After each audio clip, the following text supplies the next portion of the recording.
অবিশ্বাস হবে, এটা হইতে পারে না, তুমি যা বলবে এটাই সত্য। মুহাম্মদুর রাসূলুল্লাহ বললেন, হে আমার বংশের লোকেরা, আমি তোমাদেরকে বলতেছি, আমাকে তোমরা নবী হিসেবে মানো আর আল্লাহকে এক বলে স্বীকার করো। যেই মাত্র এই কথা আমার রাসূল বলছেন, দিলটা নরম করে দিয়ে শোনেন।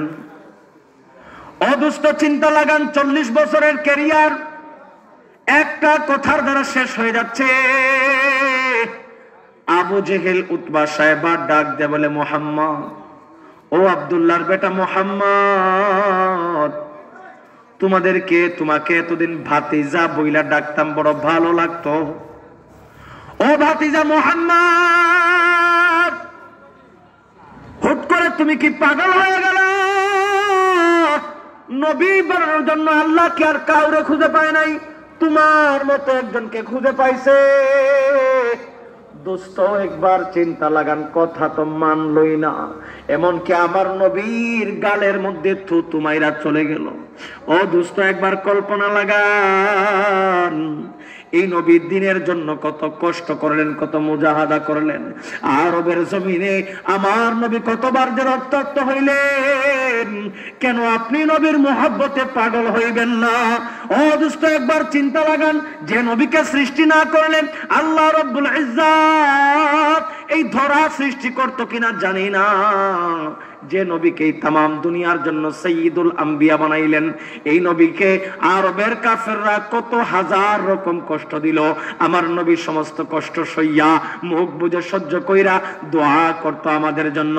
এমনকি দুনিয়া থেকে চলে যাওয়ার সময় খেয়াল করেন, আপনি যখন দুনিয়া থেকে চলে যাবেন, চিন্তা করেন এটা যে আমার অমুক সন্তানটা আহারে মাদ্রাসায় পড়ছে, অমুক সন্তান, এটা তো কাজ কাম কিচ্ছু জানে না। বাকি যে 4টা ছেলে আছে, কাউরে বানাইছেন ডাক্তার, কাউরে বানাইছেন ইঞ্জিনিয়ার, কাউরে বানাইছেন ব্যারিস্টার, এরা তো কাজ কাম জানে। এই ছেলেটা কোনো কাজ কাম জানে না। ছেলেদেরকে ডাইকা বলেন, বাবা, এই যে বাজারের সাথে আমার একটা জমি আছে, এটা আমার এই ছেলেকে দিয়ে দিবা, যাতে সে কাজ কাম করে চলতে পারে। কথা কোন ঠিক নেই? কথা বলে না ঠিক নেই? কিন্তু একবার চিন্তা লাগান, দুনিয়া থেকে আমার নবী চলে যাওয়ার মুহূর্তে 12ই রবিউল আউয়াল সোমবার দুনিয়া থেকে চলে যাবে। ইশরাকের পর মুহূর্ত আমার দিকে তাকান দোস্ত, আমার দিকে তাকান, না তাকাইলে বুঝবেন না। হযরতে আয়েশা সিদ্দিকা রাদিয়াল্লাহু আনহার বুকের মধ্যে মাথা দিয়ে আমার রাসূল শোয়া। আমার রাসূল মাথার মধ্যে এত ব্যথা, গায়ের মধ্যে এত জ্বর, যে মাথার ব্যথা এত প্রবল, রাসূলের মাথা যেন ফেটে যাবে। গায়ের মধ্যে এত জ্বর যেন রাসূলের গাটা পড়ে যাবে। আয়েশা রাদিয়াল্লাহু আনহা মাথাটা টিপে দিতেছেন। এমন সময় জিবরিল আমিন এসে হাজির। ইয়া রাসূলুল্লাহ, মালাকুল মউত ফেরেশতাকে সাথে নিয়ে আসছি গো আকা। মালাকুল মউত ফেরেশতাকে সাথে নিয়ে আসছি, অনুমোদন যদি দেন তাইলে ঘরে প্রবেশ করব, অনুমোদন যদি না দেন তাইলে ফিরা চলে যাব।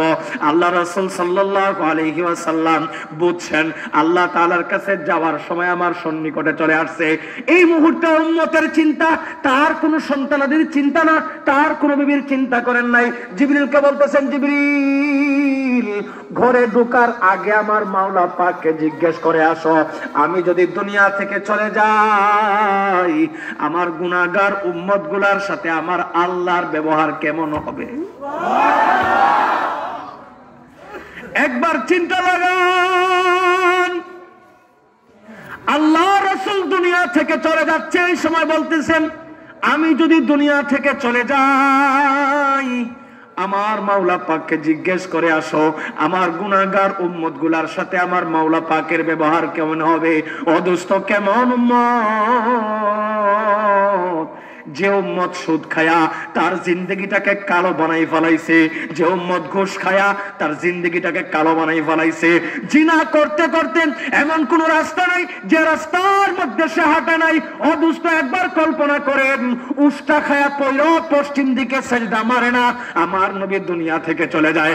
আর এই উম্মতের জন্য কান্না কইরা কইরা জিবরিলকে বলে, ও জিবরিল, যাও আমার মাওলারে জিগাও আমার এই উম্মতের সাথে আমার মাওলা পাকের ব্যবহার কেমন হবে। জিবরিল চোখের পানি ফেলায় আর বলে, ইয়া রাসূলুল্লাহ, ইয়া হাবিবাল্লাহ, দুনিয়া থেকে চলে যাওয়ার প্রাক্কাল হয়ে গেছে গো আকা, মাওলায়ে কারীম আপনার অপেক্ষায় আছেন।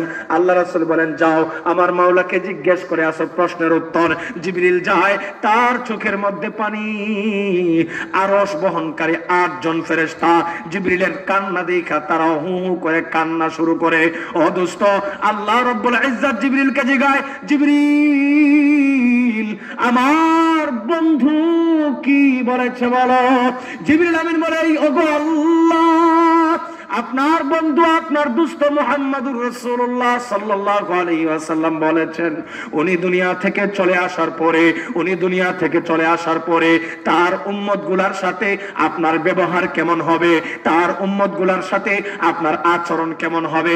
ও দুস্থ, দেখেন এটা আল্লাহর সাথে ওয়াদা, আল্লাহর সাথে আমাদের জন্য ওয়াদা, আল্লাহর সাথে আমাদের জন্য আল্লাহকে ওয়াদা করাইতেছে। আল্লাহ রাব্বুল ইজ্জত বলেন, যা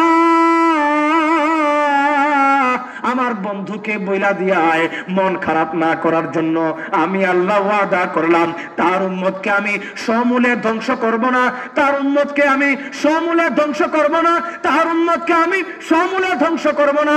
উনি দুনিয়া থেকে চলে আসার পরে তার উম্মতগুলোর হাত আমি আল্লাহ নিজের হাতে নিয়ে নেব, আর জান্নাতে যাওয়া পর্যন্ত তার উম্মতগুলার হাত আমি আল্লাহ আমার নিজ হাত থেকে আলাদা করব না।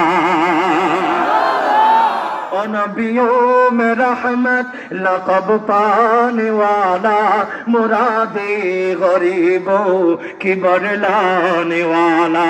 और नबियों में रहमत लक़ब पाने वाला, मुरादे गरीबों की बरलाने वाला। मुसीबत में गैरों की काम आने वाला, ओ अपनी बुराई का गम खाने वाला। खता कर से दरगुजर करने वाला, खता कर से दरगुजर करने वाला। बदअंदीश की दिल में घर करने वाला। और नबियों में रहमत लक़ब पाने वाला, मुरादे गरीबों की बरलाने वाला। और नबियों में रहमत लक़ब पाने वाला, मुरादे गरीबों की बरलाने वाला।